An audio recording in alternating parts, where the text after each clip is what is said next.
¿Dónde está Jonás en Carolina? Seguramente fueron a comer y no han regresado de comer. Ajá. Okay, well, if you're all ready, I'm recording in here. We can start anytime. Ok, vamos a empezar, me imagino. Bruce, you want to start? Sure, why not? Vamos a empezar, compañeros.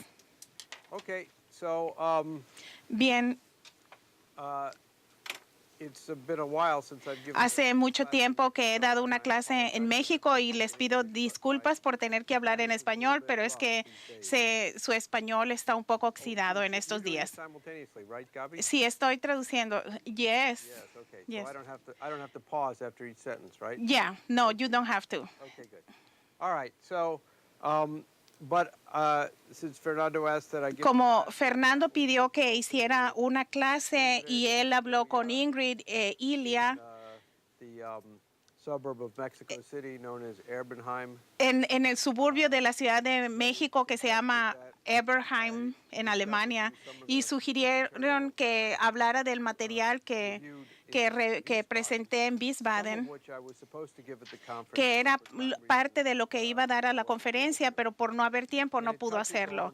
Y abarca un tema de la pregunta fundamental en la ciencia y en la economía que es importante entender en este momento, que es por qué the second law of la thermodynamics segunda ley de la termodinámica is not a universal law. no es una ley universal, o como Lynn le gusta hablar, porque el universo es de hecho antientrópico, es de hecho está caracterizado por un proceso de creatividad.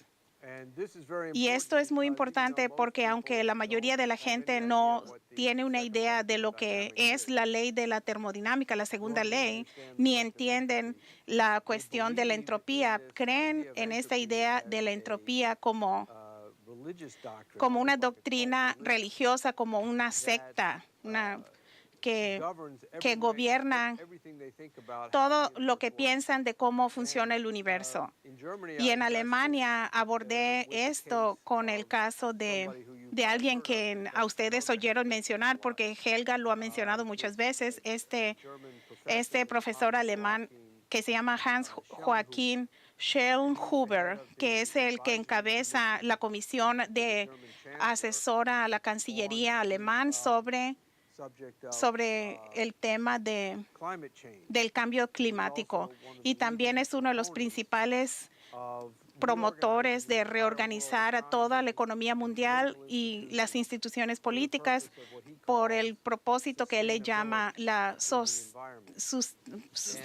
sustentabilidad del ambiente. Y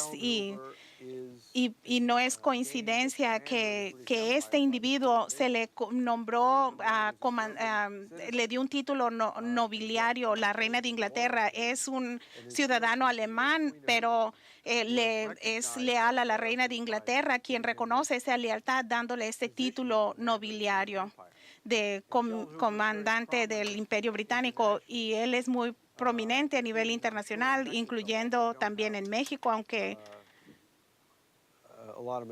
no tengo mucho material sobre esto, pero sería algo que ustedes podrían buscar, investigar. Es uno de los principales proponentes de crear una dictadura mundial, es uno de los líderes de la operación de la conferencia del cambio climático de Copenhague hace 2 años. Y él es un promotor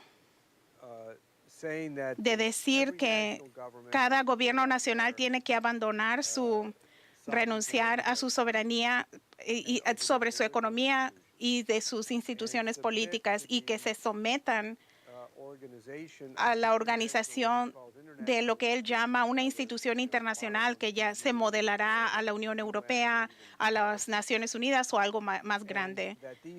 Y esas instituciones deben usar cualquier poder que tengan, ya sea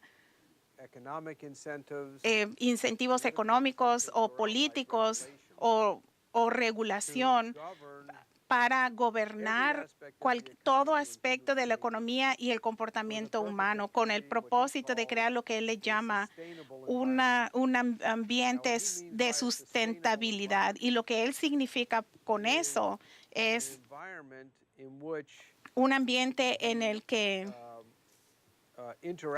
la interacción entre el hombre y la naturaleza no cambia más de lo que la reina de Inglaterra quiere que se cambie. Porque la razón por la que lo digo de esa manera es porque no hay, él trata de crear un criterio científico por lo que es la sustentabilidad, pero fracasa en definir lo que significa esto. Pero todos sabemos que la reina de Inglaterra piensa que la sustentabilidad es una población de 1,000 millones de personas en el planeta, porque piensa que eso es sostenible, es absurdo. Pero sin embargo, eso es en lo que creen. Pero ellos envuelven esto con la idea de que de alguna manera hay un balance ideal entre la actividad humana y la población humana y el resto de la naturaleza. Y que de esto de alguna manera se puede administrar para crear donde no hay grandes cambios en esta relación entre el hombre y la naturaleza. Así que Schellnhuber es intelectualmente uno de nuestros adversarios más directos y una de las razones una de las cosas que indica esto es que él también se presenta como un gran proponente del trabajo de Vladimir Vernadsky. Y de hecho, Schellnhuber llega a decir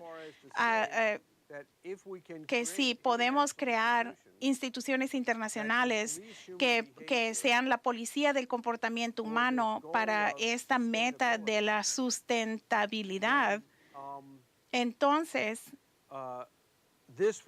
esto será el equivalente de lograr lo que Vernadsky llamó el desarrollo el autoconsciente desarrollo de la noósfera. Ahora, a ustedes que han leído a Vernadsky se darán cuenta que es lo opuesto a lo que Vernadsky miró en su tremendo investigación, gran investigación sobre la Tierra, la acción de la vida sobre la Tierra, la interacción entre la vida y no la vida, el incremento y la dominancia de los procesos vivos en la Tierra y también la acción del hombre.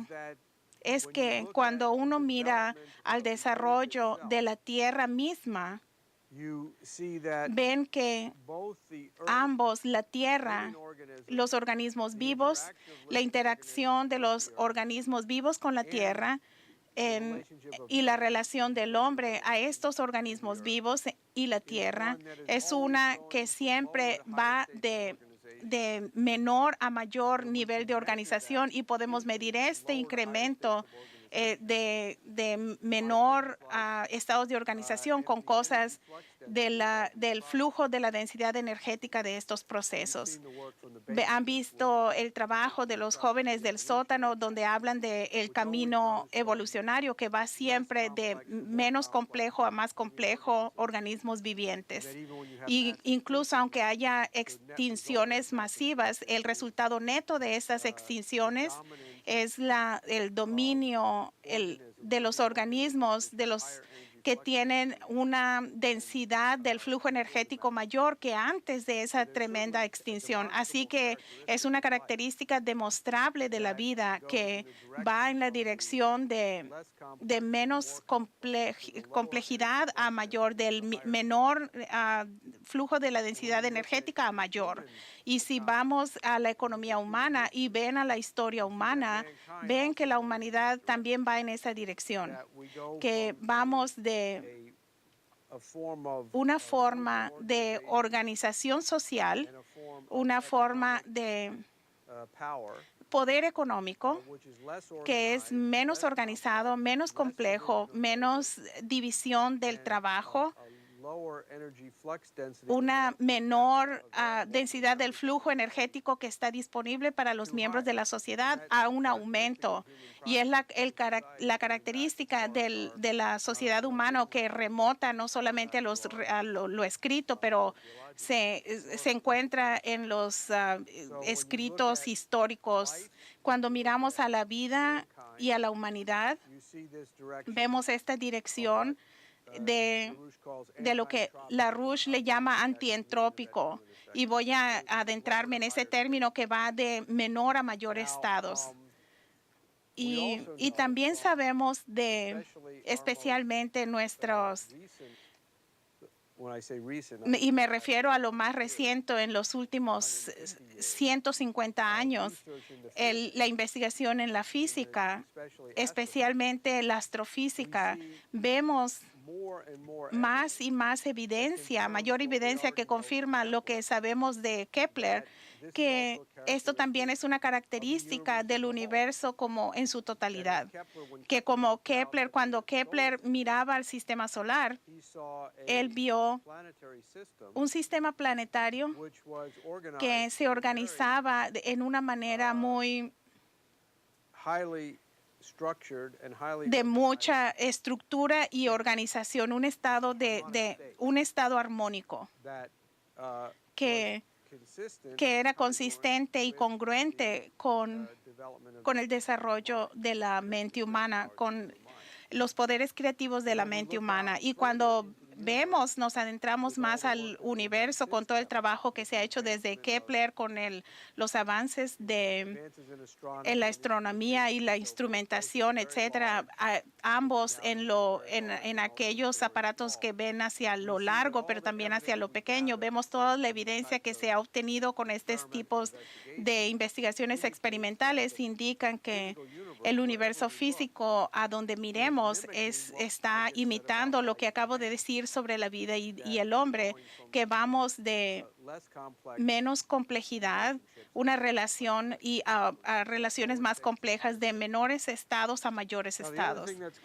Y otra cosa que es lo importante en todo esto, para entender esto, es que esta característica de ir de un proceso menos complejo a mayor, de menor densidad del flujo energético a mayor densidad del flujo energético, se expresa en su manera superior en la manera de cómo trabaja la mente. Porque si uno ve el desarrollo de la cultura humana, la forma en que el hombre piensa con la cultura, yo me refiero la forma en que uno piensa sobre sí mismo y sobre el hombre, y cómo expresamos estos pensamientos entre nosotros a través de nuestro lenguaje y de otras maneras. Ustedes ven que la humanidad a través de nuestra historia ha desarrollado más formas más potentes, complejas y eficientes de comunicar ideas, que Shelley le llamaba ideas profundas concernientes al hombre y la naturaleza. Lo ven esto también en la música. Si ustedes ven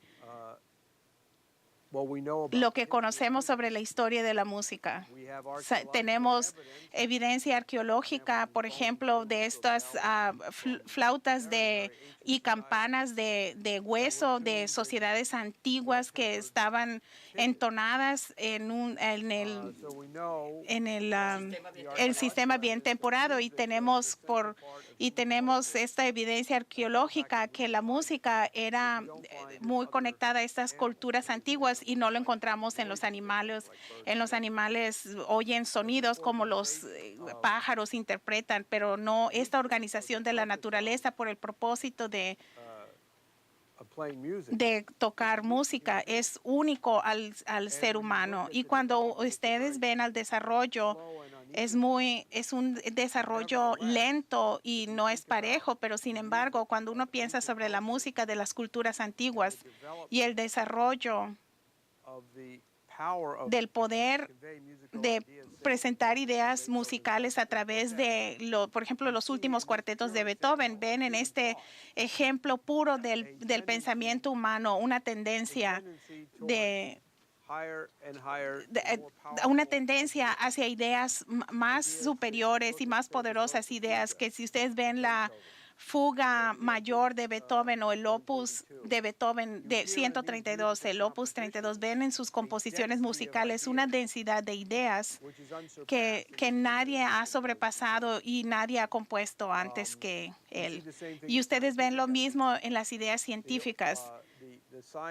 El científico que piensa, digamos, hasta hace 100 años, tenía un mayor poder de ideas disponibles a él o a ella de los científicos en generaciones previas, porque la mente humana es capaz no solamente de hacer descubrimientos de nuevas ideas, pero transmitir esas ideas de generación a generación. Así que cada generación se convierte más poderosa intelectualmente y culturalmente que las generaciones previas.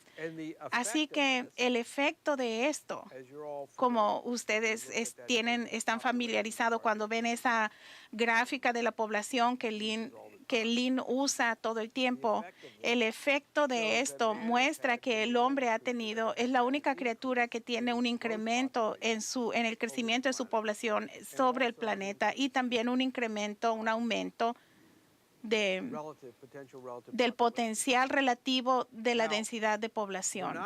Ahora, Bernatsky reconoció esto en el nivel que nos instruye, porque él se dio cuenta que como resultado de esta característica del desarrollo, que el hombre de hecho se convierte en una fuerza geológica. La mente humana, las ideas del hombre se convierten en la fuerza geológica que transforma la vida y la tierra. A través de nuestras ideas creamos nuevas formas de vida y de materia.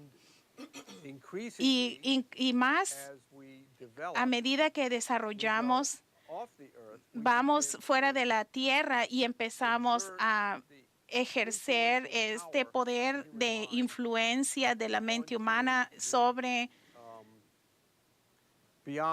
más allá de la Tierra, hacia el sistema solar y más allá del sistema solar, hacia el universo en su totalidad. Ahora, eso es lo que Bernatsky le llama la noósfera, el aumento del dominio del pensamiento humano que tiene una dimensión espacial, como acabo de describir, sobre la Tierra, pero se extiende más allá de la Tierra, y la noósfera entonces se extiende hacia el espacio. Pero la característica de la noósfera es la extensión de este poder de la mente humana de aumentar la complejidad y aumentar el poder de las ideas en el universo y sobre el universo, lo que le llama la noósfera. Y Lynn le ha agregado a la idea de Bernatsky con su concepto de la economía física, en el cual él detalla cómo se investiga y se elabora el concepto de cómo esta relación de los poderes creativos de la mente humana interactúan con el universo en su totalidad.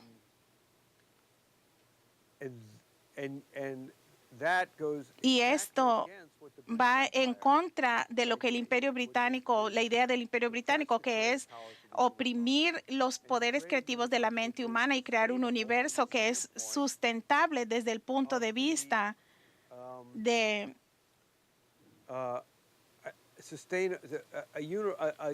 un universo que es sustentable desde el punto de vista del Imperio Británico, que es lo que la reina de Inglaterra o la monarquía británica le encontrará sustentable. La manera en que eso se expresa en la ciencia, y siempre lo ha sido, es que el imperio, como Lynn ha enfatizado, el imperio británico no es el primer imperio, es el última manifestación de básicamente a un dominio imperial de la sociedad, un sistema que ha dominado la sociedad por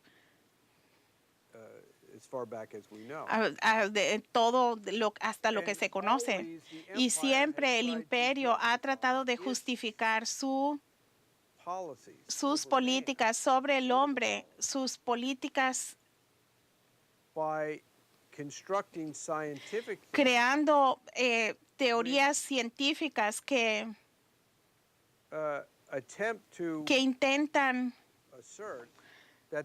decir que el universo físico se organiza de una manera imperial. Uno de los ejemplos más viejos es la idea de Ptolomeo, la idea aristotélica de que la Tierra está en el centro y no se mueve de su universo. Y alrededor de la Tierra se mueven los planetas y el Sol, y alrededor de esto se mueven las estrellas fijas. Y más allá de las estrellas fijas está el universo y no hay nada allí. Esta cosmología falsa, pero es una que ayudó a controlar las mentes de la mayoría de las culturas por siglos. Y esto es lo que Cusa atacó en su la ignorancia, ¿cómo? En su docta ignorancia. Y el propósito era convencer a la gente que el universo es una estructura imperial, que en la Tierra todo está cambiando y siempre está cambiando. Cuando vamos fuera de la Tierra, de los planetas y el Sol, las cosas cambian menos. Y cuando uno va a las estrellas fijas, no hay menos cambios. Y cuando pasamos, no hay nada de cambio. Y eso es lo que Dios es, porque Dios es tan perfecto, no tiene que cambiar.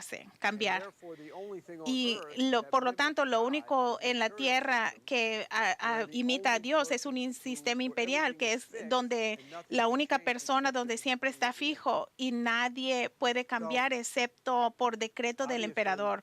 Obviamente Kepler y Cusa derribaron este sistema y esto tiene mucho que ver con el derrocamiento de la estructura imperial. Así que a mediados del siglo XIX el Imperio Británico insistió que tenían o estaban desesperados en volver a crear un nuevo tipo de cosmología que sería similar a aquella que había dominado por tiempos previos. Así que encontraron su apertura en el estudio del calor, y la razón por la que el calor era tan importante es porque con el desarrollo después de Kepler nos llevó a los descubrimientos de Leibniz, y los descubrimientos de Leibniz, especialmente lo que hoy llamamos la dinámica, nos llevó a los desarrollos tecnológicos de la máquina manejada con el calor. Y si ven, anteriormente el calor no era un poder energético. Antes había sido el poder muscular del animal o del hombre, o algo como los molinos de viento o de agua, y el calor era simplemente para cocinar o para calentamiento de algún cuarto, pero una fuente de energía no existía hasta que la idea de una máquina movida por el poder del calor. Y con esta máquina funcionó con el principio de que el calor se transfiere de un cuerpo más caliente a un cuerpo menos caliente, o de una cámara caliente a una más fría. Y la apariencia primera de esto parecía imitar la acción de, digamos, la gravedad, donde un objeto que se cae de una posición alta a una posición baja. Y Leibniz habló de esto en su este documento con el principio del péndulo, que si mueves el péndulo nunca va a ir más allá de lo que inicialmente, de su altura inicial. Porque si lo hiciera, hubiera tenido movimiento perpetuo, y si tuviera movimiento perpetuo, algo pasaría en el universo que no tenía una causa. Y esto sería imposible porque entonces la mente humana no sería capaz de conocer cómo funciona el universo. Así que Leibniz creyó y entendió que el universo estaba construido de manera que tenía que ser conocible para la mente humana. Así que inicialmente la investigación del calor parecía acoplarse a lo que había descubierto Leibniz sobre la gravedad y la dinámica. Y hay una diferencia con el calor porque el cuerpo que flota en la gravedad va de una zona de alto potencial a un potencial bajo, y el calor, y después vuelve a subir a un potencial alto. Y en un proceso con energético de calor, parece que el calor solo va en una dirección, de lo caliente a lo frío. Nunca obtienes el calor que va de lo frío a lo caliente. Y esto era un proceso muy diferente. Y la primera pregunta que surgió es ¿por qué el calor va del caliente a lo frío? Y la respuesta leibniziana que dio Max Planck era que el calor podía fluir en la oposición, en una dirección opuesta. Entonces crearía un tipo de movimiento perpetuo que contradiciría el concepto de Leibniz. Por ejemplo, si yo tengo un pedazo de hierro caliente a 100 grados y lo pongo en un balde, en un recipiente con agua que está a 70 grados, entonces el fierro se vuelve caliente, el agua se vuelve caliente y tiene un estado de equilibrio, y no habría ningún cambio de temperatura en ni uno ni el otro. Y eso sí parecía que era cómo esta transferencia funcionaba. Pero si yo tenía el pedazo de hierro caliente en el agua helada, y si, por ejemplo, el fierro se calentara en 10 grados a 110 y el agua más fría con 10 grados de 70 a 60 grados, entonces tendríamos la misma cantidad de calor en el sistema, pero el potencial de cambio incrementaría. Y eso significa que puedo tomar este calor extra del fierro y ponerlo de nuevo en el agua en un proceso, y teóricamente tendría una máquina de movimiento perpetuo y contradiciría el principio de razón suficiente. Y los británicos tomaron ventaja a través de Lord Kelvin y un científico alemán que se llamaba Clausius, y dijeron que como todo en el universo últimamente se reduce a un estilo de transferencia de calor, entonces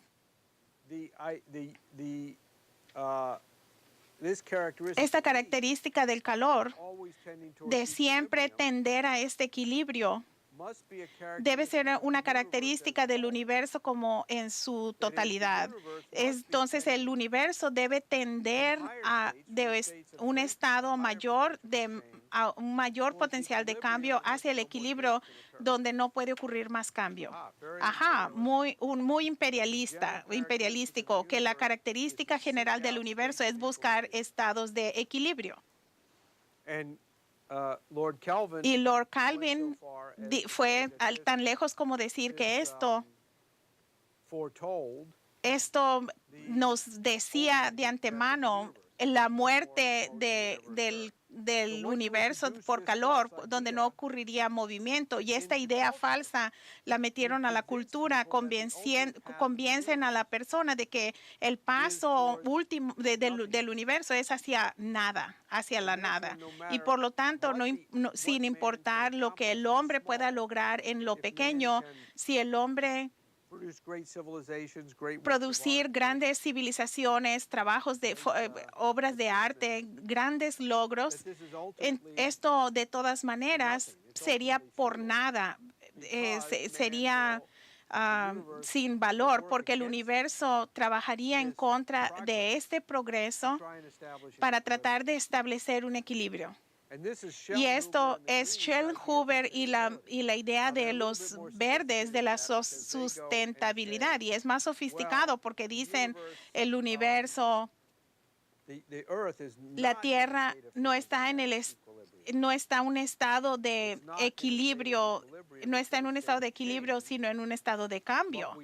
Pero, por lo tanto, tenemos que tener el tipo de equilibrio, un equilibrio dinámico que es un equilibrio sustentable, aunque no es un equilibrio estricto termodinámico. Pero aquí el punto fundamental es que es una contradicción en dos formas de ver el universo completamente opuestas. Esta contradicción es la contradicción entre la idea imperial y la idea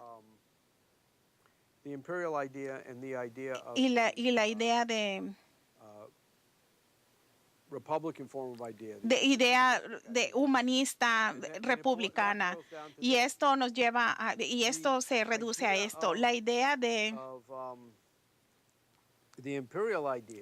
imperial es que la perfección es un estado donde no hay cambio, porque una vez que algo es perfecto no necesita hacerse mejor. Otra idea es la que dice que el universo, verdaderamente hace, es la idea de autoperfección y que se incrementa, un incremento de la autoperfección. Es la habilidad del universo y el hombre de organizarnos a nosotros para convertirnos en algo más perfecto o menos imperfecto. Ahora, en el caso del sistema imperial, siempre vuelve a una dirección y tiene un fin, porque una vez que las cosas se convierten en un estado de equilibrio, no puedes obtener más equilibrio que el equilibrio. Una vez que todo va a la misma temperatura, todo se nivela, todo es sustentable, no hay más que hacer, no hay posible cambios. Por otro lado, si ustedes ven a lo que el universo hace, de hecho, van de una organización de menor nivel a mayor nivel y no hay fin de esto, porque cada estado de perfectibilidad necesariamente lleva al potencial de un estado superior de autoperfectibilidad. Y lo ven esto en la mente humana, en tu propia mente. Cada vez que haces un descubrimiento de un principio físico o de un principio artístico, o haces un descubrimiento sobre ti mismo, el descubrimiento que hiciste no es sobre la cosa que investigaste, pero es sobre el poder de tu mente de hacer los descubrimientos. Me gusta usar el ejemplo para ilustrar esto del diálogo de Menón de Platón, porque en este diálogo Platón muestra a Menón, el joven esclavo. Sócrates ve a Menón de que el esclavo sabe cómo duplicar el cuadro, el rectángulo, y no descubre la respuesta al problema. Él descubre que tiene el poder de descubrir.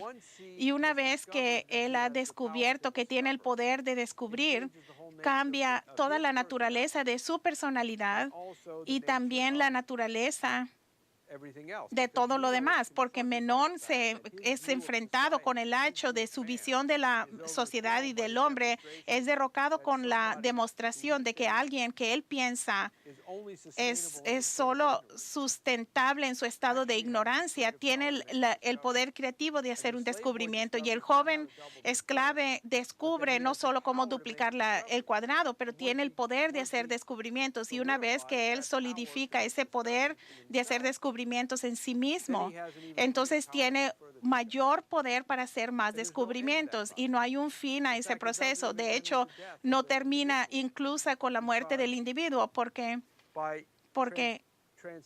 transmitiendo esos descubrimientos a tu sociedad,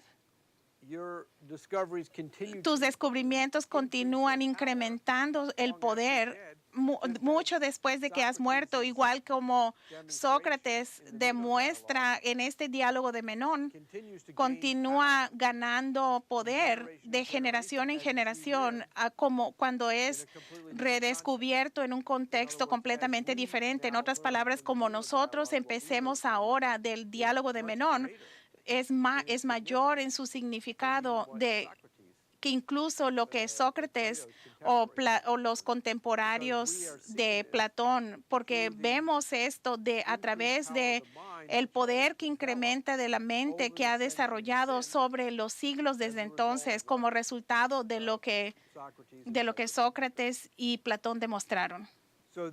Así que esto define la característica del universo que Lynn le gusta referirse como antientrópico. Ahora, hablemos sobre ese término por un minuto. El término entropía lo inventó Rudolf Clausius, que era enemigo de Bernard Riemann a mediados del siglo XIX. Y Clausius inventó la palabra porque sonaba como la palabra energía, y la inventó de dos palabras, la palabra griega trope, que quiere decir cambio, con la raíz trop, que quiere decir cambiar, y usó este término para crear este proceso que estaba hablando al principio sobre la transferencia del calor, que en una máquina de calor hay una transferencia total de energía, y esa energía debe ir siempre en una misma dirección hacia el equilibrio. Y al final de su libro, él está hablando de la máquina llevada por calor, y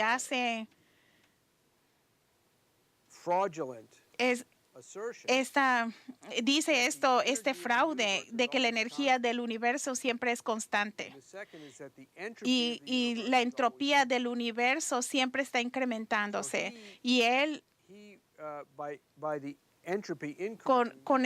con esto de que la entropía incrementa, una forma en que es que la entropía significa el potencial de cambio, el potencial para el desarrollo, y incrementa inversionalmente al potencial. Por ejemplo, si la entropía es baja, hay un gran potencial para el cambio. Si la entropía es alta, hay un bajo potencial de cambio. En nuestro ejemplo de la máquina del fierro en el agua, cuando tenía el fierro caliente en el agua fría, hay poca entropía de ese sistema porque hay un gran potencial para el cambio. Una vez que el fierro en el agua están en contacto, llegan a un estado de equilibrio, la entropía está al máximo porque ya no va a poder haber más cambio. Pero este tipo de cambio, el aumento de la entropía, no es apropiado para describir la física de todo, excepto un sistema muy cercano que en verdad, o cerrado, que no existe en el universo. Y Lynn ha probado esto, y Bernatsky lo ha probado en su estudio el estudio de Bernatsky de la biogeoquímica y el estudio de Lynn de la economía, y acabo de dar un ejemplo de eso. Así que es por lo que nos referimos al universo de ser caracterizado como antientrópico, en lugar de ir de estados de menor entropía a estados de mayor entropía, o de bajo potencial de cambio a alto potencial de cambio. De alto potencial a bajo potencial de cambio, va en la otra dirección, de estados de mayor entropía a menor entropía. O para darle marcha atrás a la idea de Clausius, el estado de hecho del universo es siempre la disminución de la entropía, el incrementar el potencial para el cambio. Y porque esta idea de la entropía es tan engranada en la ciencia, es apropiado para referirse al universo como que es antientrópico, but it's also pero confusing también because we're confunde describing the porque way the universe describimos is la manera en que es el universo, as not being que no something it isn't. es algo que no es. Because the universe is not, Es que does el not universo increase no incrementa la So we say entropía y what decimos it is not y decimos que no es un incremento de la entropía, es antientrópico. Yo pienso que debemos graduarnos de este problema definiendo una idea positiva sobre sobre lo que hace el universo, y yo propongo el uso del término dinatropía, que proviene de la palabra griega trope, que quiere decir cambio, y la palabra griega dynamis, que quiere decir dinámico, cambio dinámico. Um, I think Dinatrope. that at some point Tropía, science will dinatropía. adopt this idea Y en of algún momento dinatropy debemos adoptar esta as an idea de actual dinatropía positive como conception una concepción of the positiva actual characteristics de of la the universe característica as actual del fundamentally universo created. como And I've fundamentalmente been creativa. working Y over the yo he last few estado years en at los trying to últimos come up años with tratando a more scientific de elaboration. tener una I've made a lot of elaboración más progress with that. científica. He avanzado mucho en eso, pero creo que he hablado muchísimo como una introducción, y como estamos hablando de este tipo de medio, es mejor que ahora tengamos un diálogo entre nosotros. A lo mejor podemos tener un entendimiento más preciso de lo que quiero comunicar.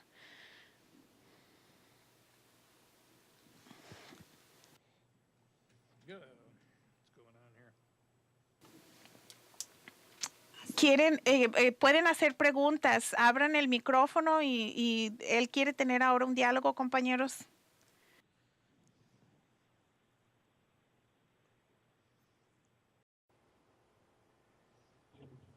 Hola Bruce, habla Jonás.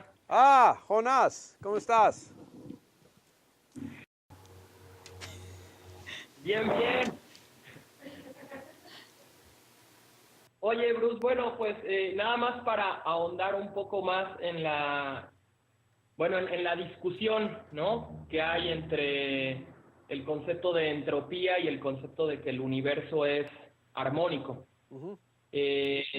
Bueno, pues este concepto de entropía viene de pensar que el universo funciona como cualquier fuente particular de calor, ¿no? Es decir, tú prendes un cerillo y tarde o temprano se va a acabar, ¿no? Entonces eso se extrapola a cualquier otro proceso en el universo, ¿no? Que todas las estrellas están ahí prendidas, pero un día se van a apagar y van a tender a esto, ¿no? Entonces, ¿qué pista podría haber en un campo más amplio de cómo el universo realmente está organizado? Es decir, ¿qué es lo que está moviendo al universo, ¿no? ¿Qué es lo que hace que se muevan los planetas, que se muevan las galaxias, ¿no? Que pudiera hablarnos de, pues sí, de esta idea de un movimiento perpetuo, ¿no? ¿Qué está animando ese movimiento perpetuo que llevaría al mundo no a un agotamiento térmico, sino a un perpetuo estado de cambio, o como tú dices, cambio dinámico, hacia la perfección del universo, ¿no? O sea, ¿qué pistas podríamos nosotros tomar para tener un mejor entendimiento de eso? ¿O qué ha descubierto el hombre que nos permita ver eso más a fondo? You want to just help me with that, Gaby? Yes. Make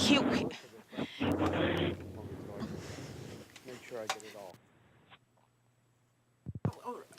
He was asking about the clues that they might get from all what you were saying about the non-entropic universe, and how what clues can you talk about that show them the anti-entropy going into a perfect or more perfect state of the universe? Yeah. Well, the mistake people make in this investigation is they start in the wrong place. El principal error que se comete es que se empieza en el lugar equivocado, y eso es lo que Lina ha subrayado, y es algo que los físicos no no reconocen, y esto lo saben ustedes solamente de ver a Kepler, y lo primero que hace al ver el movimiento de los planetas, se pregunta por qué los planetas se mueven de esta forma y no de otra forma. Y así que empieza de una forma distinta sobre Dios tuvo que haber construido el universo en base a un principio que el hombre, que debería ser o que tiene que ser coherente con la capacidad creativa del ser humano, o de otra forma, Dios no hubiera creado la mente humana con capacidad de descubrir y no haberle hecho posible al hombre poder realizar estos descubrimientos, construir el universo, que no hubiera sido capaz de entender estos procesos entendibles para el hombre. Así que se tiene que empezar con la mente humana. Así que la primera pregunta que tienes que hacerte es, ¿cuál es la naturaleza del universo? ¿Cuál es la capacidad de la mente humana? Que es un poder eficiente en el universo. Así que primero hay que partir cómo funciona la mente humana. Lo sabemos a partir de cómo funciona la mente individual, cómo una mente individual se desarrolla de forma antientrópica, que de una forma inferior a una forma superior adquiere capacidades de descubrimientos superiores, y una vez que hace estos descubrimientos no se puede deshacer estos descubrimientos. Siempre me gusta presentar el caso de Frederick Douglass, cuando él dice en su biografía que él se liberó cuando él aprendió a leer, cuando él tomó la decisión de aprender a leer. No cuando aprendió a leer, sino cuando tomó la decisión de aprender a leer. Porque no se puede, porque simplemente no había forma de que alguien lo convenciera de volver a ser un esclavo. De la misma forma funciona el descubrimiento. No se puede realizar un descubrimiento y después regresarte sin causar un daño a tu propia capacidad mental y tu propia psicología. Cuando se mira desde primer lugar de la perspectiva del gran arte, especialmente la música, vean el poder de la mente, que es capaz de crear cada vez composiciones polifónicas cada vez más complejas. Miren, por ejemplo, el desarrollo del sistema bien temporado o la gran fuga de Bach hasta la gran fuga de Beethoven, y se puede ver que estos descubrimientos de la mente humana siempre tienen esa capacidad de ir, como ya dije, de un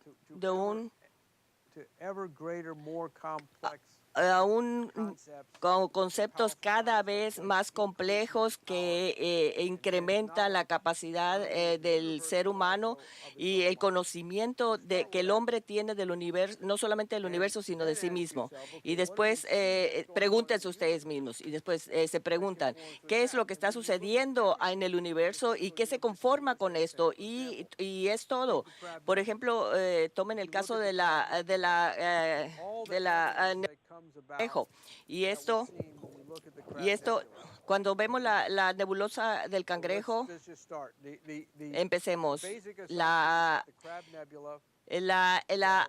idea básica es que la nebulosa del cangrejo es una es una estrella que está explotando. exploding star works, Y la forma en cómo una estrella que está explotando empieza desde un estado entrópico muy pequeño, un gran potencial de cambio, entonces se tiene una explosión y la entropía incrementa, se disipa y se disipa hasta llegar a un estado de mayor equilibrio. Pero si vemos la nebulosa del Cangrejo, podemos trazar esto porque tenemos la referencia de los chinos cuando apareció como una explosión hasta la capacidad que tenemos actual para ver el fenómeno actual telescope, con los telescopios y todos los radiotelescopios y todos la demás tecnología disponible. Vemos que it's not tending towards equilibrium. no está tendiendo al equilibrio, que en realidad está tomando algunas estructuras bastante complicadas.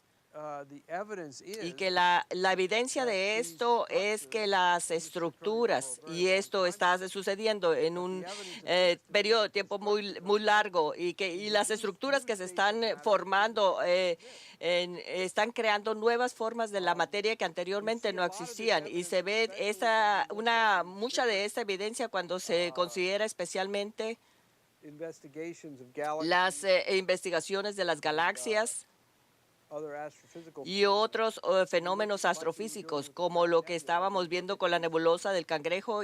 Si se ven estas cosas in different wavelengths. en diversas ondas,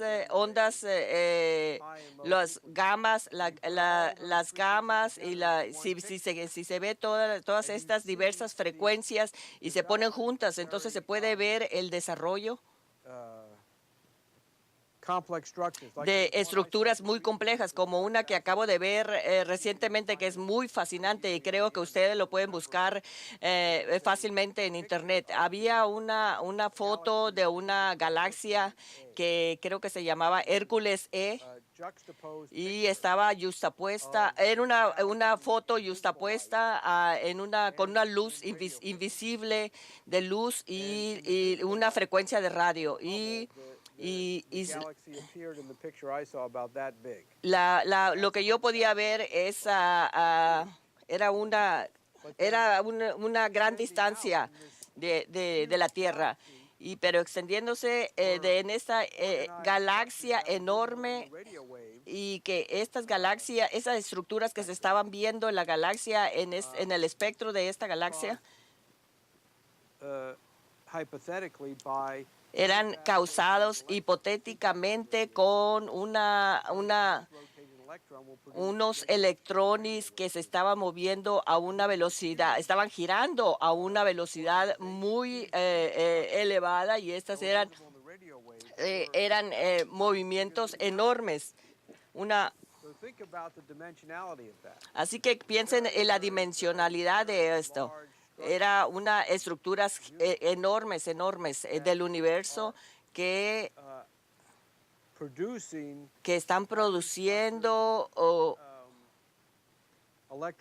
electromagnetic fenómenos electromagnéticos que se están extendiendo durante billones de años luz. Así que ese es el tipo de evidencia que existe.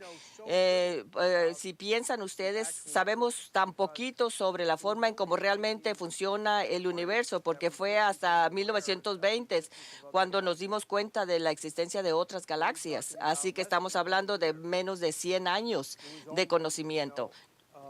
No fue sino hasta last 10 years en los últimos 10 años o 15 años que siquiera descubrimos la existencia de campos electromagnéticos del tamaño de galaxias enteras. Así que sabemos muy poco sobre la naturaleza real del universo, que realmente nos so much of what we asombra, y mucha parte de lo que sabemos se filtra a través de este prisma, a través de esta neblina second law of thermodynamics de la segunda ley de la termodinámica, y todos los científicos están tratando de interpretar toda la evidencia que tenemos sobre el universo físico in order to contradict con el fin de contradecir the idea that the La idea de que los poderes creativos de la mente humana son realmente universales. how you have to look at it. Y esa creo yo que es la forma en cómo mirarlo. Pero no lo van a encontrar a menos que partan de la mente humana. Y si insisten en que eso por ahí tiene que partir. O sea, ¿recuerdan ustedes cuando las peleas que tuvimos en las universidades hace 10 años, Jonás, cuando hablé sobre Kepler y Newton? You can't think about the solar system. No se puede pensar en el sistema solar a partir de Kepler sin empezar a partir de la mente humana. Pero todos los profesores y los estudiantes querían empezar con Newton, simplemente volver hacia un sistema mecánico, no a partir de la mente humana.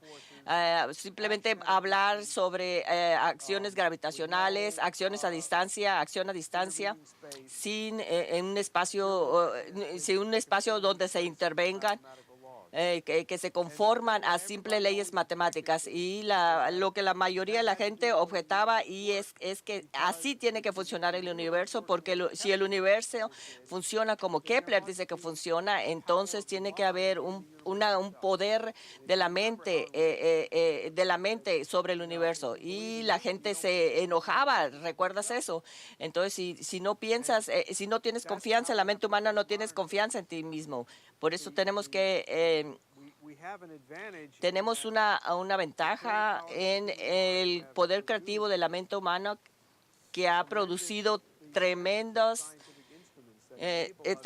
instrumentos muy sensibles que nos permiten ver bien hasta grandes distancias en el universo. Y sin embargo, la evidencia de las evidencias que el universo nos está proporcionando de la forma y cómo funciona realmente no se puede comprender, no se va a poder comprender a menos que realmente entendamos cómo funciona la mente humana. Y cuando nos ajustemos a la forma en cómo funciona a la naturaleza de la mente humana, la creatividad humana, entonces podemos regresar y ver tantos fenómenos inexplicables, entonces van a ser totalmente explicables.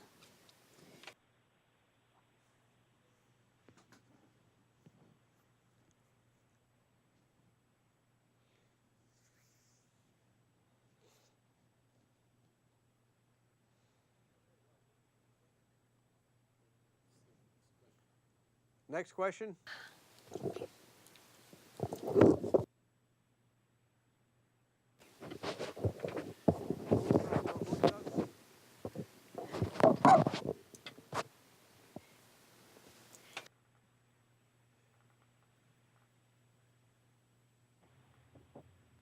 Sí me acuerdo de la vez que estuvimos organizando las conferencias.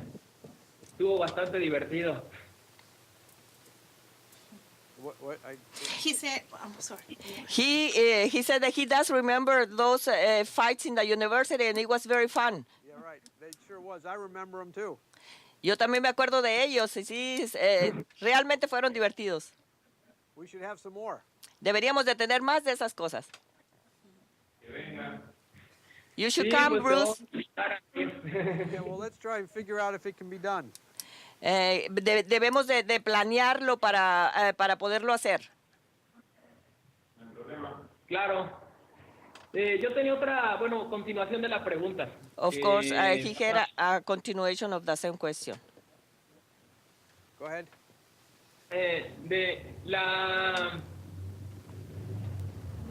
Esta cuestión de la mente humana con ciertas capacidades ilimitadas para descubrir, me hace pensar también en la estructura del propio universo, que como tú dices, no es algo tan fácil de entender y que se lleva apenas menos de 100 años estudiando a mayor detalle cuál sería el impacto de las diferentes galaxias, pues ya sea en la vida misma aquí en la Tierra y en otros procesos que ni siquiera conocemos, en otros sistemas solares o la interacción entre galaxias, y no sabemos qué esté construyendo como tal el universo.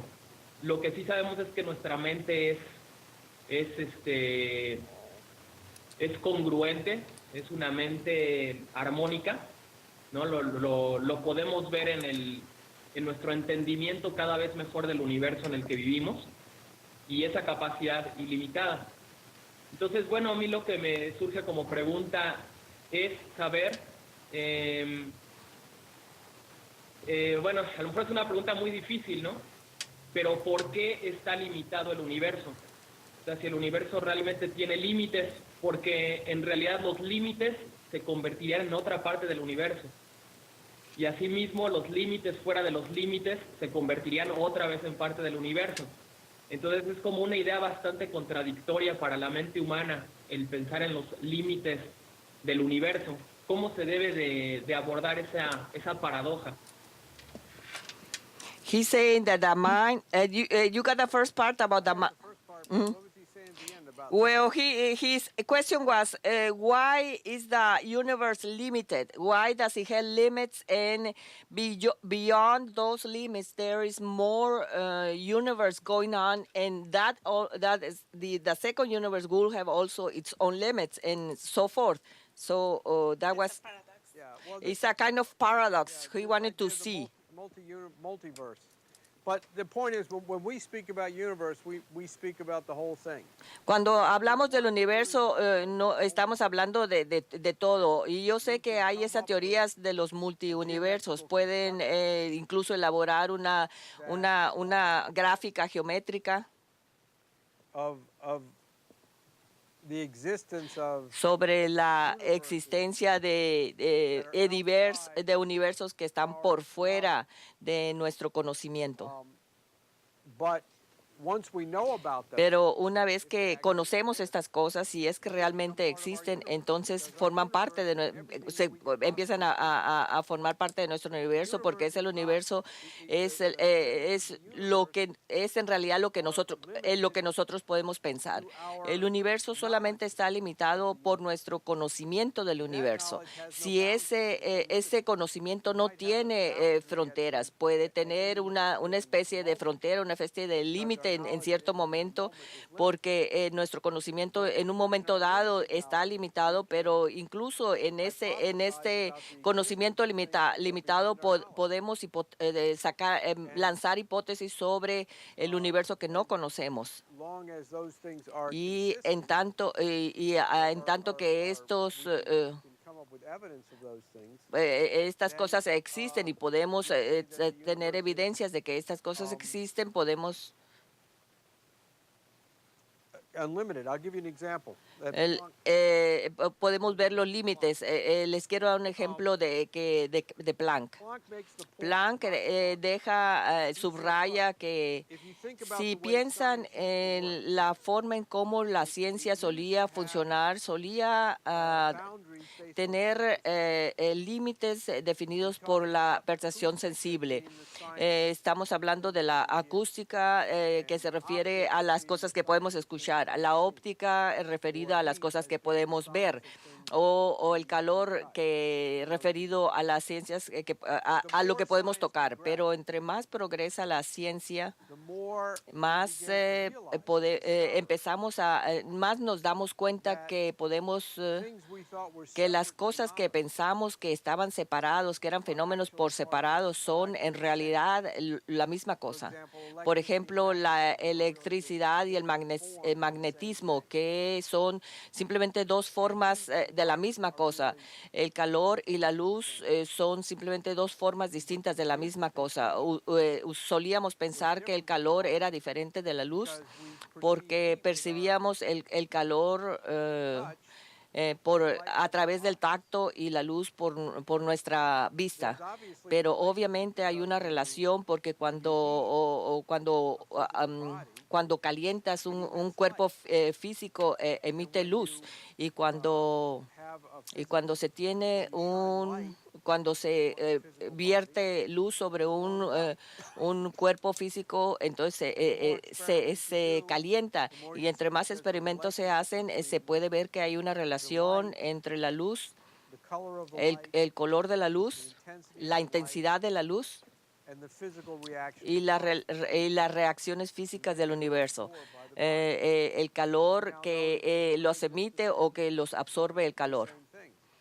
y podemos ver que es una y la misma cosa. Así que solíamos pensar que eran dos fenómenos distintos, el calor y la luz, porque interactuaban con nuestra mente o a través de del cuerpo humano, a través de nuestros sentidos, pero la mente se ha dado cuenta que los sentidos nos están jugando una pasada, y Einstein nos muestra que incluso esta división entre el cuerpo material, que nos da el calor y la luz, que emite o absorbe, lo cual es inmaterial, en realidad son dos cosas distintas de la misma cosa, porque se puede transformar el materia en energía y la energía en materia. Así que estas dos cosas distintas en el universo no son más que dos expresiones distintas de un proceso único. ¿Y cuál es este proceso único?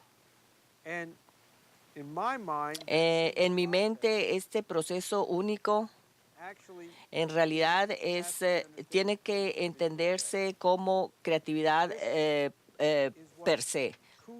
Esto es lo que Cusa llama una sustancia insustancial. Es en realidad un poder, es en realidad el poder creativo, y eso es lo que no tiene límites, es lo que es ilimitado. Esa capacidad creativa, ese poder creativo es lo que causa esta interacción entre materia y energía y y las otras explicaciones. Así que el universo está limitado en cierto momento, en un momento dado, pero solo debido a nuestro conocimiento de él. Pero tiene una extensión infinita como un plano euclidiano. Eso no puede suceder, no puede tener un espacio ilimitado. Tiene que tener lo que Einstein y Riemann llamaban autolimitado. El ejemplo geométrico de Einstein y Riemann usaban, que Cusa Oso usaba, porque si es como una esférica, porque es una esfera, porque una esfera no tiene límites. Está limitada por sí mismo, pero es un límite infinito, porque si empiezas a hacer una curva en torno a la circunferencia, siempre vuelve a sí misma. Así que no es infinito, pero a la vez no está limitado. Y es más o menos el enfoque que debemos de tener con el universo. Es finito, pero sin límites. O limitado y ilimitado.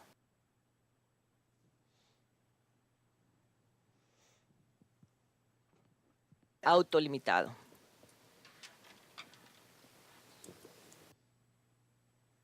Finito, pero autolimitado.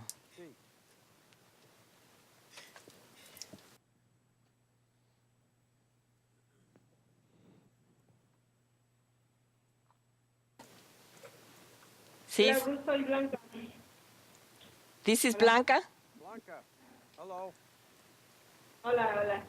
Oye, mira, yo te quería preguntar, como para aclarar más el punto de la entropía.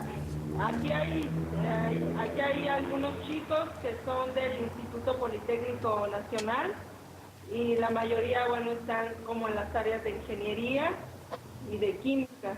Entonces, sí están familiarizados con esta idea de la termodinámica, con las leyes de la termodinámica convencionales, pero a mí me gustaría que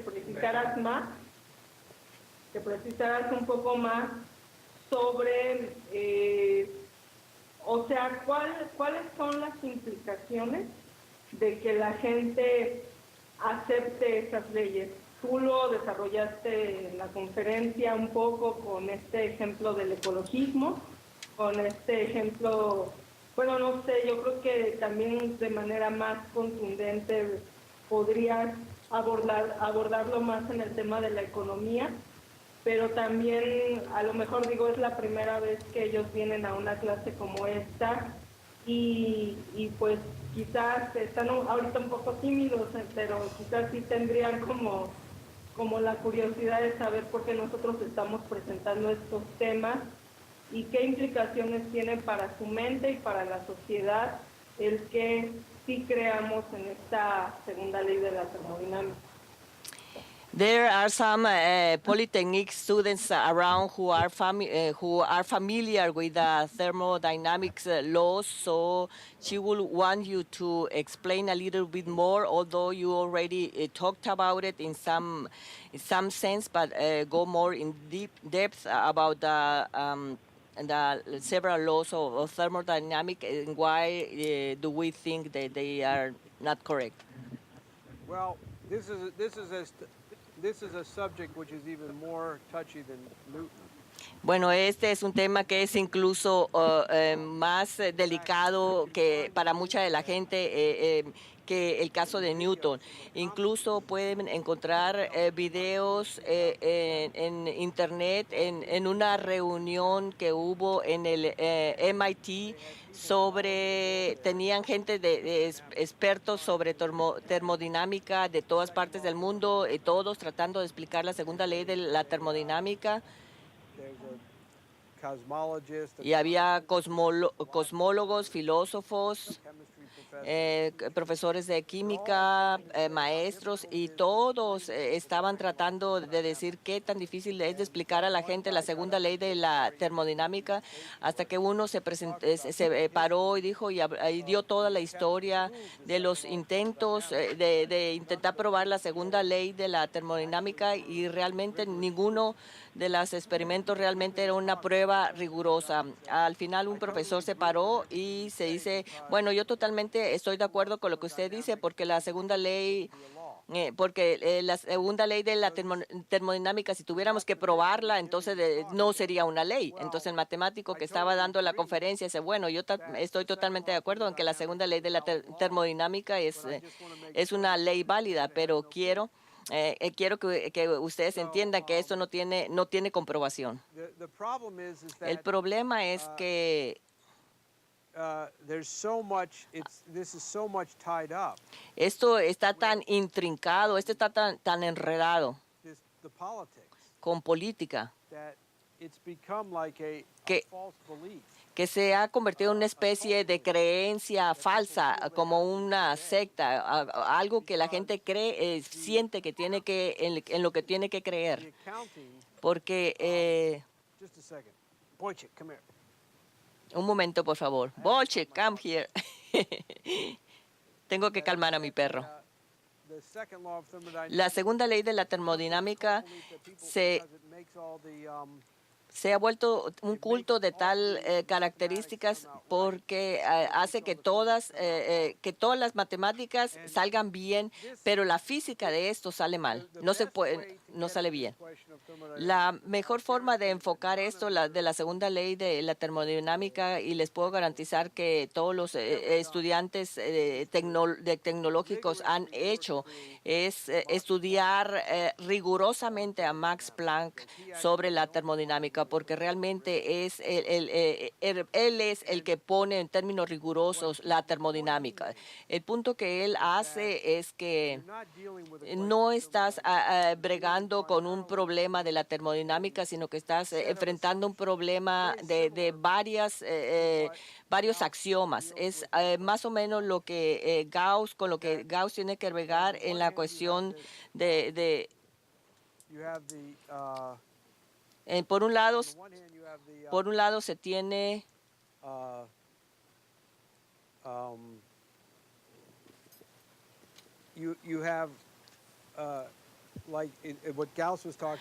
de lo que Gauss estaba hablando es que se tienen las paralelas en donde que se intersecta a una tercera línea a 90 grados y que se puede extender lo suficientemente y se extiende lo suficientemente al universo, porque eso es un axioma. Porque si se trazan estas paralelas sobre una esfera, en última instancia se van a reunir en uno de los polos. En una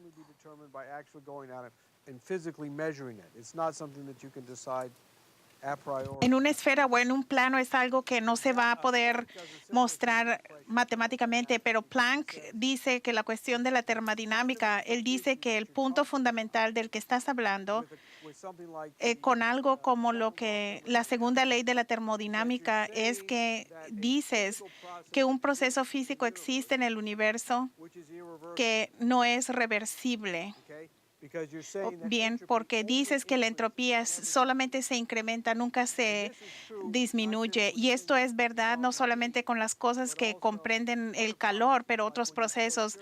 Por ejemplo, cuando viertes azúcar en una taza de café, el azúcar se distribuye en toda la taza del café, pero el azúcar no puede salir del café hacia volverse a un cubito de azúcar. Tienes que hervirlo para poder separar el azúcar. Ese es otro proceso que no se revierte. Así que la idea de Planck de la entropía y el incremento de la entropía con el calor son simplemente un caso en particular de la idea en general de procesos que no se pueden dar marcha atrás, solamente van en una dirección. Por ejemplo, lo contrario, como en el caso del péndulo, el péndulo puede ir abajo, pero no arriba. Pero la diferencia entre un proceso irreversible a un proceso reversible es que en el proceso irreversible el principio de menor acción se aplica, y esto significa que solamente hay un camino que el proceso físico puede tomar. Por ejemplo, si tienes la luz que se refracta en un medio, la luz, y el perro está protestando.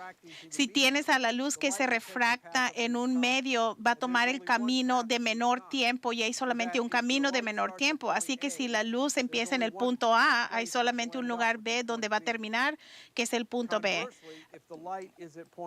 Pero si la luz está en el punto B, entonces tú sabes que puedes volver y puedes darte cuenta de dónde vino. Pero esto es diferente con el proceso irreversible, porque el proceso irreversible tiene un número infinito de algo que puede ir del primer estado al segundo estado. Por ejemplo, si viertes el azúcar en el café, cómo el azúcar se distribuye uniformemente en el café. Hay un número infinito en que el café puede irse hacia el azúcar. Y otra manera de decir esto, si te dan una taza de café con azúcar en él, no hay manera que puedas decir de seguro si el azúcar vino de un paquete de azúcar o de un cubito de azúcar o de alguna otra forma. Así que Planck enfatiza que un proceso irreversible no hay un camino definido, y si no hay un camino determinado, entonces estamos hablando de algo que debe ocurrir solo porque el estado final, ya sea el estado en equilibrio, es más que en lugar de ser el principio de menos acción, pero es el estado más probable, el estado final. Así que el estado más probable quiere decir que es lo que seguramente va a pasar, pero no definitivamente va a pasar. Entonces tienes otro axioma que has presentado, introducido, que el universo físico mismo es fundamentalmente caótico. Y las leyes de la probabilidad y la estadística y no se gobiernan por ningún principio de causalidad. Y los estudiantes nunca, ellos en sus exámenes empiezan con, una vez que asumes el punto que hace, lo que dice Planck, de cuando asumes que un proceso no es reversible, es irreversible, entonces enterrado en todas esas axiomas o estos supuestos, todo ese paquetote que acabo de describir, a lo mejor los estoy confundiendo, pero si trabajan, estudian el argumento de Planck, él lo hace de una manera muy rigurosa y lo que aceptas, la basura fundamental que aceptas es que el universo es caótico y no hay ningún principio de causa. Y mientras Planck dice en ese momento, bien, este es un problema porque no puedes aplicar ese asumir sobre la naturaleza del universo a la mente humana, porque la mente no se gobierna por la probabilidad. Las decisiones que hacemos sobre nuestras vidas y lo que hacemos con nuestras mentes y nuestros descubrimientos creativos no se basan en los pensamientos más probables, pero hay una deliberada razón que determina de cómo nuestra mente llega a la conclusión y a los descubrimientos y al entendimiento que hacemos. El hombre, la mente humana no se gobierna por la probabilidad.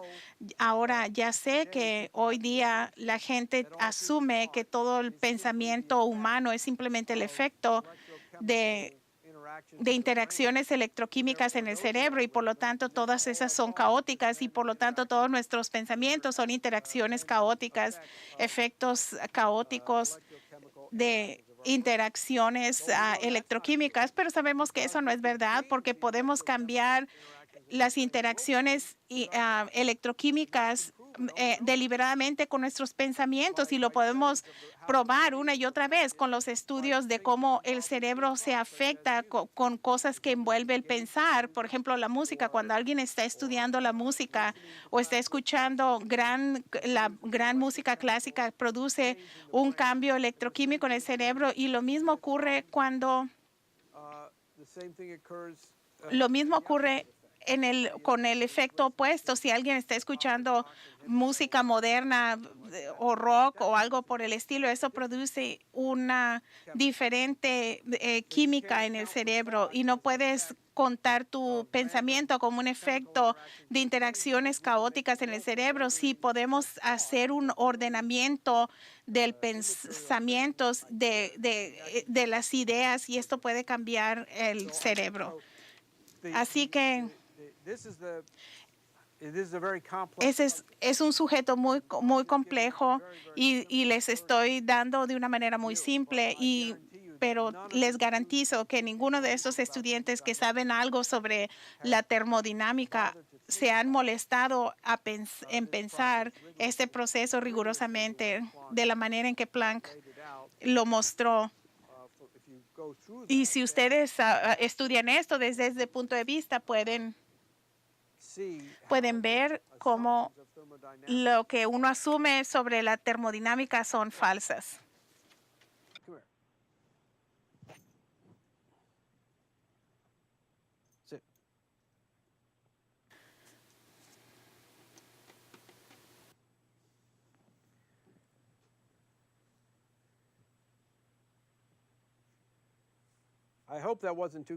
Espero que no haya sido muy confuso. Más o menos dicen por acá. More or less. Gaby, preguntaba a Blanca que en qué obra de Planck, si es hacia dónde va la ciencia o he says in which he says, can you hear me, Bruce?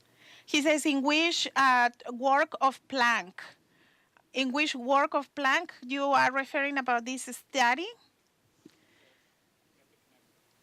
He doesn't hear you. Está preguntando que si cuál es el trabajo de Planck al que se refirió. Sí. Okay.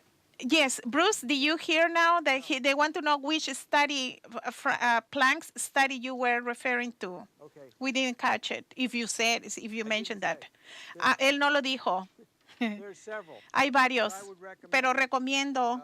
There's a series of lectures Hay that un talk grupo, about hay unas Columbia lecturas que Planck dio en la Universidad de Columbia que se University. llaman 8 lectures at Columbia 8 University. clases. Les puedo mandar en enlace. Todas están en la internet en inglés. There's also También a somewhat technical book that hay un is libro called técnico que escribió que se llama A Treatise on Thermodynamics. Un tratado sobre la termodinámica, que es un poco técnico, You could start with pero some pueden of empezar con esos.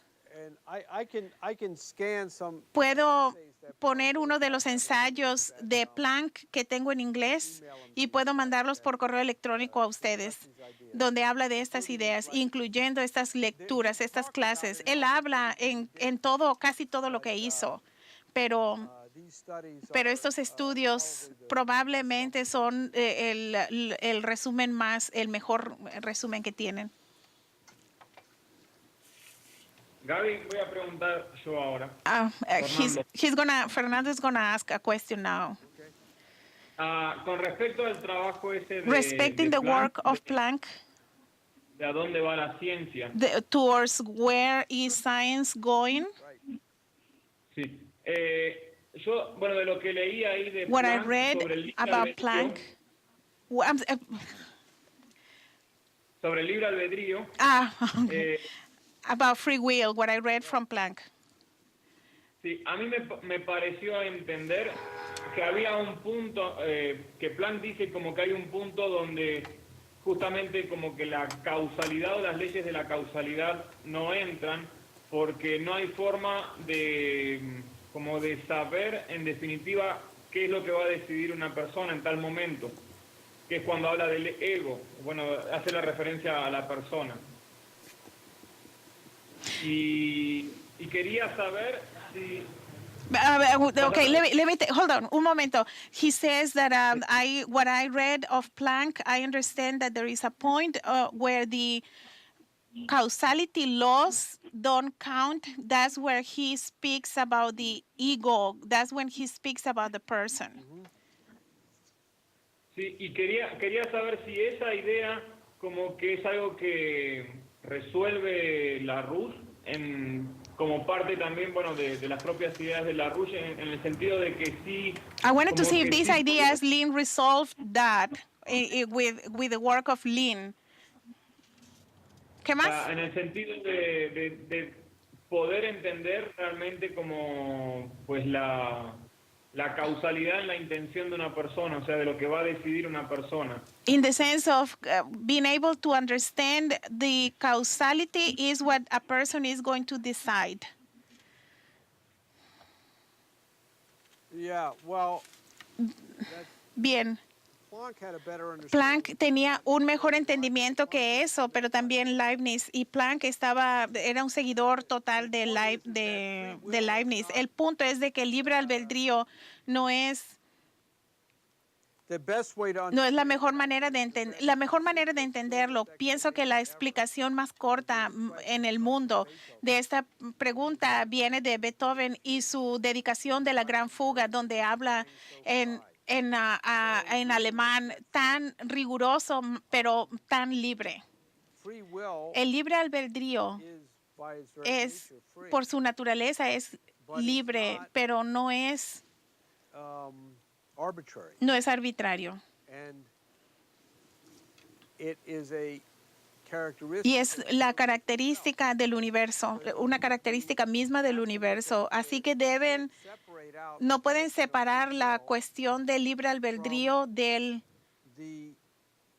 as being the freedom, de ser la libertad de hacer una decisión arbitraria. because that's not Porque eso no es lo que el libre albedrío, no es lo que nos da el libre albedrío. Nos da the freedom la libertad to de make a creative discovery. de hacer un descubrimiento creativo. Y eso requiere la libertad, porque significa que debe ser libre de romper de todo lo que antes había, igual como el niño esclavo en el diálogo de Menón. Tienes que liberarte The false belief de la creencia falsa que él mismo creía que no era capaz de hacer descubrimientos. and with the guidance of Plato, Y con la guía de Platón, Platón no lo obliga ni lo forza a hacer el descubrimiento de cómo duplicar el cuadrado. El niño esclavo, el esclavo es libre de cambiar la forma de pensar organize his mind. y organiza su mente de una manera más poderosa. Now Ahora, there's an important aspect hay un aspecto importante de esto which all que physicists todos los físicos no se les pasa, es la cuestión de la pasión, emotional power el poder emocional, emocional que se necesita para hacer este cambio, para decirte a uno mismo que la forma de pensar de uno, y en algunos casos, si es un descubrimiento revolucionario en que todo mundo esté equivocado y no vas a crear un nuevo estado de pensamiento que es completamente una idea nueva que no existía en la historia humana, y solamente eres capaz de hacer eso because porque human beings, el ser humano, the human creative process, el proceso creativo humano es un poder, and we associate y asociamos experience that power experimentamos ese poder through an emotion, a través de una emoción, that passion which esa pasión que es capaz de obligarnos force us obligarnos a ser capaces de cambiar the way we think. la manera de pensar. Todo mundo ha tenido esta experiencia cuando el esclavo es capaz quiere entender cómo duplicar el cuadrado y tiene todos los elementos de la respuesta, pero no tiene la respuesta. La única manera en que el esclavo, el niño, hace el descubrimiento es de que él acude a un poder dentro de sí mismo, a voluntad, And says, y I'm going to dice, change voy a cambiar. that enables him Y eso le power, permite, ese poder le permite cambiar la forma de pensar sobre sí mismo. So it's not Así que no es and the argument el Planck is argumento having, que Einstein is Planck showing, tiene de a dónde va la ciencia, es precisamente en esto que estuve presentando al principio. Si uno asume que el universo solamente va en una dirección que es entrópica, then you entonces uno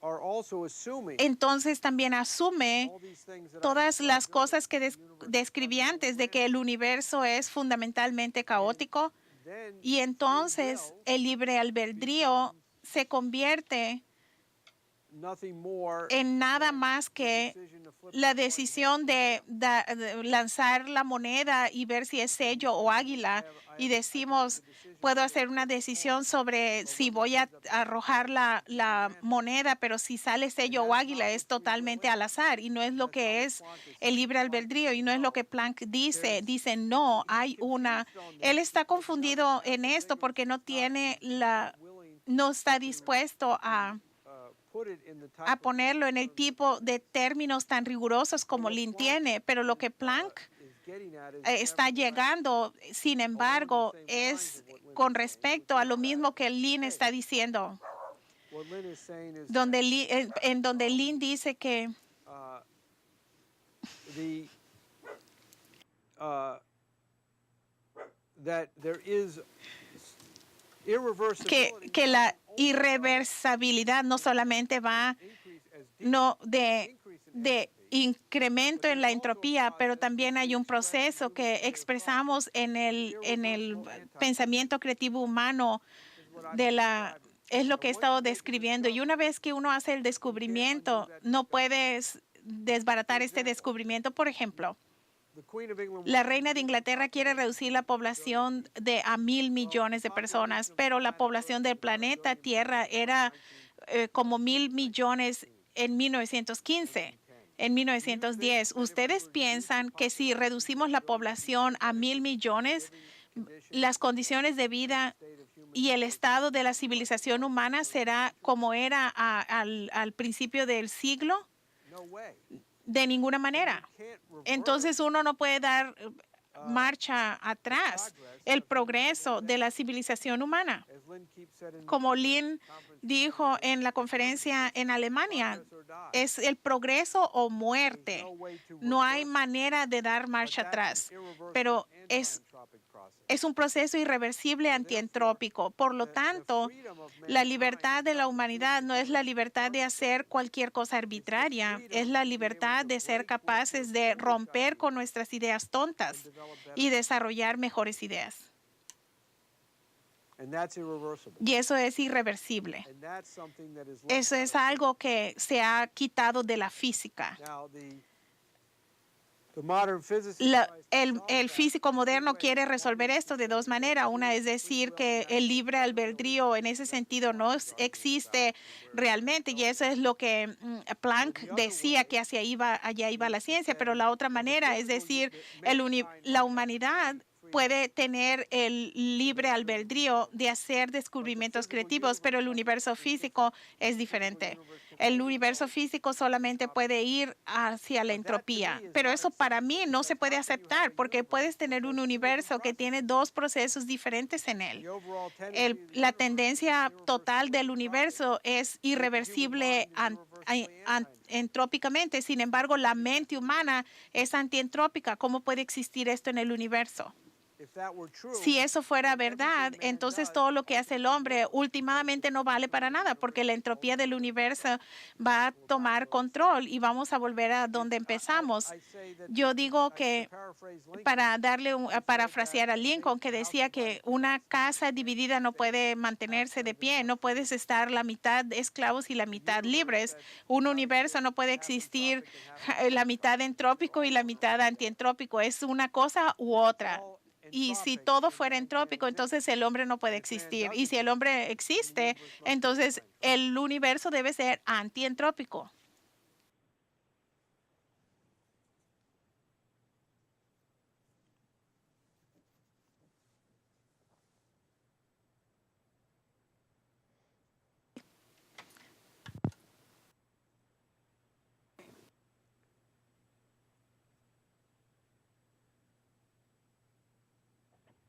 Hi, Bruce. Hey. I'm going to make my question in English now. Okay. Okay? Well, now today, Puedo hablar inglés. You can speak in Spanish too? You have to practice. Yes. Coming here to Mexico. I will. I was just in Germany, so I'm a little mixed up. Yeah. I haven't turned my German off and my Spanish on. Yeah, we are going to move our contacts in USA, so you can come here. Okay. Now, Bruce, today in the deployment, I met some people. You know, the typical Marxist guy. Yeah, right. You know, about I don't know, 60 years, something like this. You know, with the Marxist mood. Yeah, right. And he told me something that now I remember with very fun, because he said, well, no. The economy is a issue of science. It's science. So we are not going to think about the human and the human thinking, because we are talking about science. Yeah. And science cannot introduce the human intentions and all of these kind of things. You know, so that Right. makes me very fun now that I hear you. So Well, that's it what I also want shows to, you. It also shows you Let that. me translate my question to the audience. Go ahead. Okay? Yeah. No, les digo que en el despliegue que hablamos con la gente en las calles, me encontré al típico marxista, ¿no? Pero en la parte científica de los marxistas dicen que tú no puedes introducir las intenciones humanas, ¿no? Que lo científico tiene que excluir completamente al ser humano para poder ser analítico y objetivo, ¿no? Pues me daba mucha risa que ahorita él plantea que la ciencia no se puede considerar sin el pensamiento humano. ¿Por qué no le iba a preguntar sobre esta separación artificial que existe entre la ciencia y el arte, como una operación política? Y si podría como abordar eso, o sea, ¿por qué es dañino? And Fernando also is asking that if you can talk more about the separation between the science and the art and the humanism. Well- And which is the reality about this. Yeah. Well, the funny thing about your discussion with the Marxists is now you see how Lo curioso en tu discusión con el marxista es que los marxistas y los librecambistas tienen la misma filosofía, porque los librecambistas, los globalistas, que son en última instancia librecambistas, el último estado del imperialismo es science is the law of supply and demand. dicen que en última instancia es una cuestión científica de la oferta y demanda, y si seguimos la ley de la oferta y la demanda, pues todo está bien.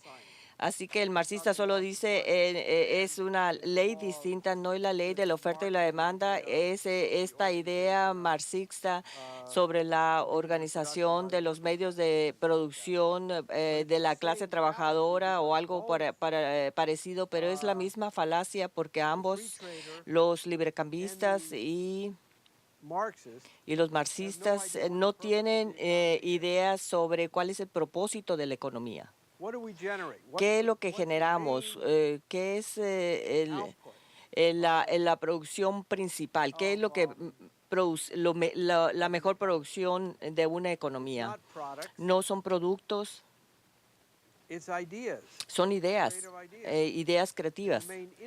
Y el principal insumo de la economía son las ideas creativas. Así que el único propósito de una economía para que la humanidad se autoorganice en una sociedad a través de la división de trabajo es maximizar la generación de nuevas ideas. Así que, ¿cómo es que puedes hablar siquiera de economía sin tener que hablar de la generación de las ideas? Toda la riqueza física proviene de las ideas, de la generación de ideas. No viene de la tierra, no viene de las materias primas, obviamente no viene del dinero, proviene de las ideas. La tierra, las materias primas, incluso el dinero, no son más que vehículos que podemos usar, que sirven para organizar eficientemente a la sociedad, pero la única forma en que la sociedad puede producir es a través de las ideas que aumentan la capacidad del hombre sobre el universo, que profundizan nuestro conocimiento sobre cómo funciona el universo y que profundizan nuestro conocimiento sobre cómo funcionamos. Ideas las ideas que nos posibilitan profundizar en cómo funciona el universo donde vivimos se llaman ideas científicas. Las ideas que nos ayudan a profundizar sobre cómo funcionamos se llaman ideas artísticas, y esa es la razón por la cual existen los seres humanos. Lilin ha enfatizado esto, todos vamos a morir, así que ¿cuál es la razón de la vida? No es los bienes físicos que consumes o que puedes producir, sino las ideas con las que puedes contribuir y las contribuciones que haces para la cultura humana y el desarrollo de la cultura humana.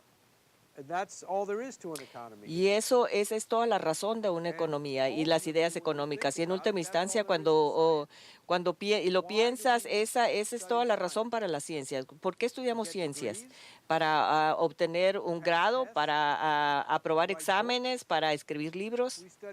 Estudiamos ciencias para profundizar nuestro entendimiento sobre cómo funciona el universo, con la intención de que esto le va a dar a nuestras mentes mayor poder sobre el universo. Estamos generando ideas. La ciencia es sobre ideas, no es sobre protones, neutrones, es sobre ondas electromagnéticas. Todos estos son sobre ideas. Los neutrones, protones no existen excepto como conceptos que nosotros combinamos en nuestro concepto sobre cómo funciona el universo. Y estos conceptos, cuando los entendemos y los podemos discutir y comunicar entre nosotros, y comunicarlos entre nosotros incrementa nuestra capacidad sobre la naturaleza y nos posibilita tener una mayor capacidad de entender la naturaleza y organizar la naturaleza y conquistar esa naturaleza. Y podemos lograrlo porque entendemos el poder de las ideas. Y podemos realizarlo porque tenemos grandes artistas que nos ayudan a tener una mayor profundidad interior sobre cómo funciona la mente, cómo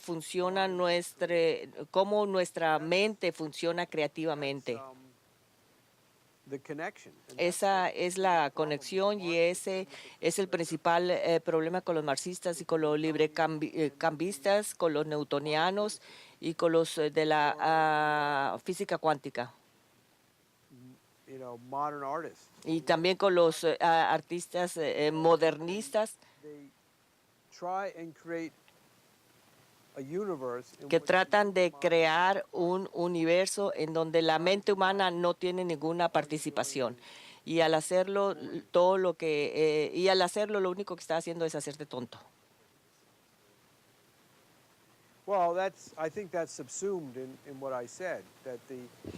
Creo que esto se subsume en lo que acabo de decir porque no se puede progresar en la ciencia sin tener una profundización en la forma en cómo funciona la mente.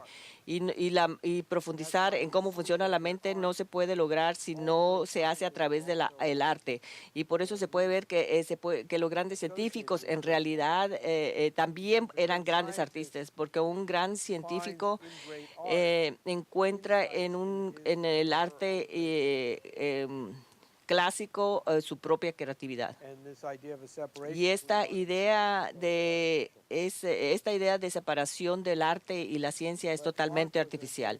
Planck era un gran artista, Einstein era un gran artista y Larouche es un gran artista y científico.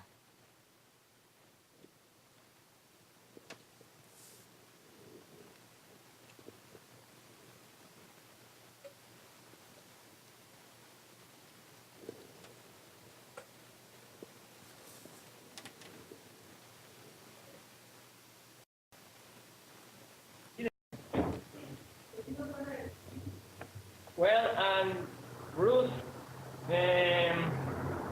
I think that's the degree in which the population is very destroyed. That they are only thinking about getting material things, to have a comfortable life. And instead of thinking about the way in which the human is discovering the universe. It's very ridiculous that when you say to the people, we have to know how our universe is made, then the people is only saying, well, that's good for you. But other human beings have another important things in which we want to think. But in the practice, they are only looking for having a more comfortable life, instead of resolving the questions of the humanity. Because if you think in a more profound way, you say, well, which is the way in which this universe is working? It's something very, very huge, and I think it's only the human that can make to himself these questions. So why the people is like, ¿cómo se dice negar? ¿Negando? ¿Cómo se dice? Denying, the people is denying the possibility to do this kind of questions to his own life, to have only a more comfortable life, Well, it's not just a comfortable life. It's worse than that. No se trata solo de una vida más confortable, sino que es algo peor. Y todo este es el resultado del Congreso por la Libertad Cultural. Y sucedió anteriormente en la historia humana. Si ustedes ven lo que sucedió en la historia griega después de que tuvieron éxito en derrotar el imperio persa, Persia se dio cuenta que la única forma en cómo podía conquistar a los griegos era hacer que que los griegos negaran their own accomplishment. Negaran o rechazaran sus propios logros, y eso es lo que el juicio y ejecución de Sócrates, de eso se trató, porque Sócrates les estaba diciendo esto a la gente: ¿qué es lo que es importante en tu vida? ¿Qué es lo más importante que puedes hacer con tu vida? Lo más importante. La sociedad griega indujeron a la sociedad griega a que rechazara, que le diera la espalda a todo esto. Lo más importante para nosotros no es volvernos pesimistas pesimistas por esto que parece que es la tendencia común en nuestra sociedad. Sabemos de dónde proviene. No es el estado natural de la población, es un estado inducido en la gente, en la gente que ha estado que ha estado sometida por tres generaciones y medias por el abuso de la oligarquía, y a través de cosas como el Congreso por la Libertad Cultural. Así que lo más importante para nosotros no es preocuparnos demasiado por este problema, aunque tenemos que estar conscientes de que existe, sino que lo más importante es realmente sumergirnos nosotros mismos en las ideas de la gran ciencia y el arte, y darnos cuenta de que aunque somos pocos, estas ideas son tan poderosas que en un momento de crisis nosotros podemos tocar a una minoría pequeña de la sociedad, pero esa minoría es lo suficiente para realmente cambiar la cultura. Es muy importante que nos enfoquemos, que tomemos esta perspectiva, especialmente que lo mantengamos en mente, porque cuando estamos organizando, uno se enfrenta con estos problemas en México, y en Estados Unidos ya se están enfrentando con estos problemas por la crisis económica,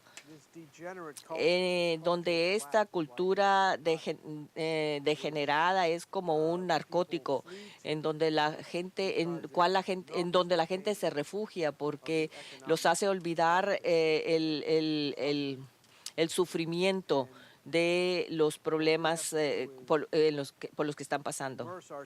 Así que tenemos que sumergirnos y ser los agentes, los proveedores, los promotores de la gran cultura, la gran ciencia, un gran optimismo. Y creo que es lo más importante en lo cual debemos enfocarnos. Nosotros sabemos por qué la gente está actuando de la forma en cómo actúa. Sabemos cómo fueron inducidos a pensar así. Debemos reconocerlo, pero de una forma más positiva enfocarlo a través de siempre promovernos a nosotros mismos como los promotores de ideas superiores. Hagan que la gente se ría de su propia estupidez en vez de sentirse, en vez de enojarse con ellos por actuar estúpidamente.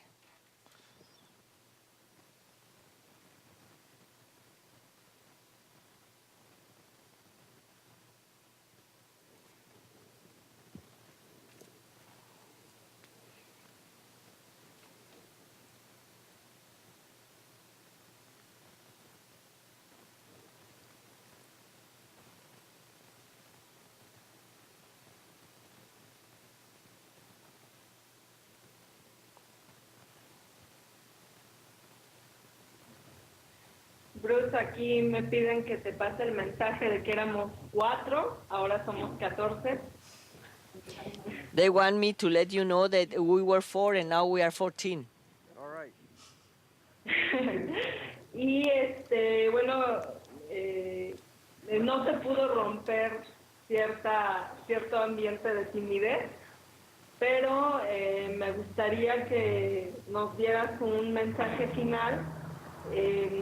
Vamos a tener este campamento astronómico, científico, sobre la hipótesis vicaria dentro de una semana. Entonces, algunos de los que están aquí van a ir a ese campamento y me gustaría que cerraras con un mensaje final rumbo a esa actividad. They are going to have a field camp on vicarious hypothesis, and she's asking if you can give a last message because this camp is going to be focused on astronomy and physics. Although, and she's asking you this last message because the kind of shy state from the new people that were assisting couldn't be broken out. Well, I think that maybe people are shy, but maybe they also just want to get to work. Creo que puede ser que la gente sea tímida, pero también creo que quieren ponerse a trabajar, así que hasta tienen bastante trabajo sobre el cual trabajar sobre la hipótesis vicarios. Sé que hemos trabajado, que hemos discutido muy frecuentemente en las veces que he estado ahí, así que tienen bastante material a su disposición. Y creo que lo que la gente quiere hacer ahorita simplemente es remangarse las camisas y ponerse a trabajar.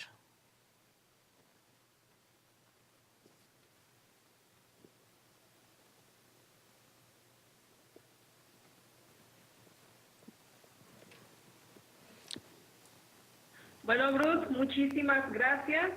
¿Quieren despedirse del perrito también? Thank you, Bruce, and they want to say bye to your little dog too. Okay, here, wait a minute. To your doggy. Wait a minute. Come on, boy, chick. He's shy.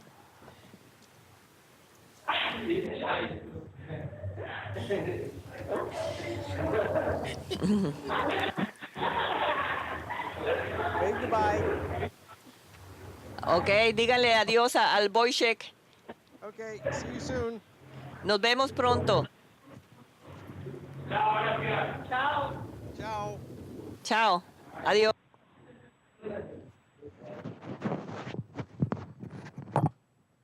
Okay, Boychik, you're famous. You're a transcontinental dog. Good job. That was fun. Oh, I miss those guys.